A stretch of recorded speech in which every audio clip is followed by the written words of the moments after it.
आप श्रावस्ती के जिले के दौरे पर मिले हैं जी और सुना जा रहा है कि आप 58 लोकसभा से तैयारी कर रहे हैं जी। तो इस बारे में आप क्या कहना चाहिए, किस तरह का दौरा है आपका ये? देखिए, ये हमारा आज का दौरा दो है। एक तो श्रावस्ती लोकसभा, दूसरा राष्ट्रीय अध्यक्ष माननीय अखिलेश यादव जी ने 26 जनवरी से जो है पीडीए पखवाड़ा मनाने का कहा है, जिसमें हर बूथ सेक्टर लेवल पर लोगों को करके पीडीए समाज के दलित, पिछड़े, वंचित, शोषित, गरीब को इकट्ठा कर करके उन्हें ये बताना है कि देश के हालात के बारे में, देश की समस्याओं के बारे में, बेरोजगारियों के बारे में, महंगाई के बारे में, किसानों की जो आय खराब हो रही उसके बारे में, और सबसे ज़्यादा जो भारतीय जनता पार्टी की सरकार है, जो इस देश के संविधान जो डॉक्टर बाबा साहब अम्बेडकर ने बनाया था उसे जो बदलने का कूटरचित का जो कार्य है, उसके लिए लोकतंत्र पर जिस तरह से हमला हो रहे हैं, जिस तरह से सीबीआई, ईडी और उन द्वारा अलग अलग चीज़ों से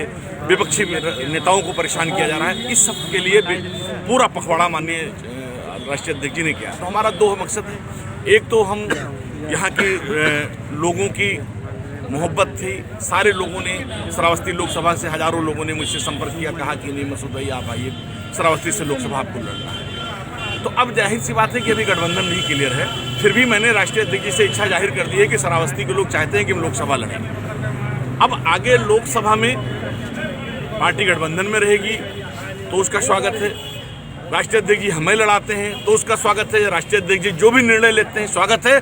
सब मिलाकर के ये हम सबसे अपील करने आए हैं लोकसभा श्रावस्ती के लोगों से कि इस बार समाजवादी पार्टी के प्रत्याशी को आप लोग जिताइए यहाँ से। तो क्या ये माना जाए कि समाजवादी पार्टी की तरफ से आप ही प्रत्याशी होंगे? नहीं, बिल्कुल, ये तो राष्ट्रीय अध्यक्ष जी को करना है। मैंने कहा कि मैंने निवेदन कर दिया है कि श्रावस्ती लोकसभा के लोगों की इच्छाएं हैं कि मसूद खां लड़ें। अभी कुछ तभी माना जाए जब राष्ट्रीय अध्यक्ष जी के तरह से उनके स्तर से कोई चीज़ फाइनल हो जाए। अभी तो हम भाई जाहिर सी बात है कि आपको लड़ना है कि जाना है तो क्षेत्र के लोगों से मिलना है, बात करनी है, लोगों से मिलना है, तो इसलिए अभी यही माना जाए कि हम एक आवेदक हैं। जी, तो खान साहब एक बात जानना चाहेंगे कि इससे पहले भी यहाँ सांसद रह चुके हैं कई लोग, और श्रावस्ती 58 लोकसभा में आपको क्या कमी नजर आ रही जिसे आप दुरुस्त कर पाएंगे? देखिए, श्रावस्ती पूरे भारत का सबसे पिछड़ा क्षेत्र है, दुर्भाग्य है।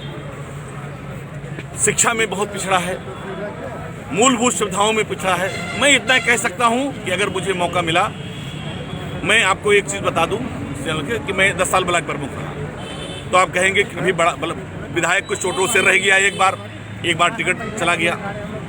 तो मैंने जब ब्लॉक प्रमुख हम बने तो हम सबसे सोचे कि हम क्या दे सकते हैं। तो मैंने ब्लॉक प्रमुख बनने के बाद अपने अकाउंटेंट को बुलाया, हमने कहा क्या है, तो वो लेके आया। हमने कहा यहाँ ब्लॉक प्रमुख को क्या मिलता है, तो उसने कहा इंदिरा आवास में 2000 मिलता है, पेंशन में 100 रुपये मिलता है, लोनिंग में इतना मिलता है, बोरिंग में इतना मिलता है, इस काम में इतना मिलता है।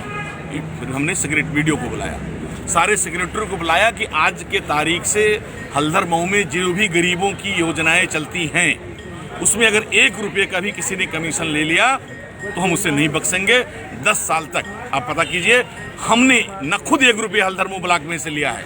मैं वादा करता हूं कि अगर कोई विपक्ष का वहाँ प्रधान कह दे कि मसूद खान ने किसी भी योजना में जो हल्दर मऊ ब्लॉक से चली हो, गरीबों, कमजोरों, किसानों, जनता के लिए उसमें 10 रुपये का रिश्वत दिया गया हो तो मैं राजनीति छोड़ दूंगा। तो इसलिए मैं कह रहा हूँ, नहीं माध्यम है, इसलिए मैं कह रहा हूँ कि श्रावस्ती के साथ उसी ईमानदारी से अगर मैं लोकसभा में श्रावस्ती के साथ उसी तरह से काम करने का काम करूंगा मैं। तो आखिर में आप श्रावस्ती वासियों के लिए क्या संदेश देकर जाएंगे? श्रावस्ती वासियों के लिए कहना चाहते हैं कि समाजवादी पार्टी के उम्मीदवार को जिताना है। इसलिए जिताना है कि राष्ट्रीय अध्यक्ष अखिलेश यादव जी के सहयोग से उनके नेतृत्व में केंद्र में एक सरकार बने, जिससे आपका संविधान, आपका आरक्षण, आपका लोकतंत्र, आपके हक और अधिकार सुरक्षित। बहुत बहुत धन्यवाद।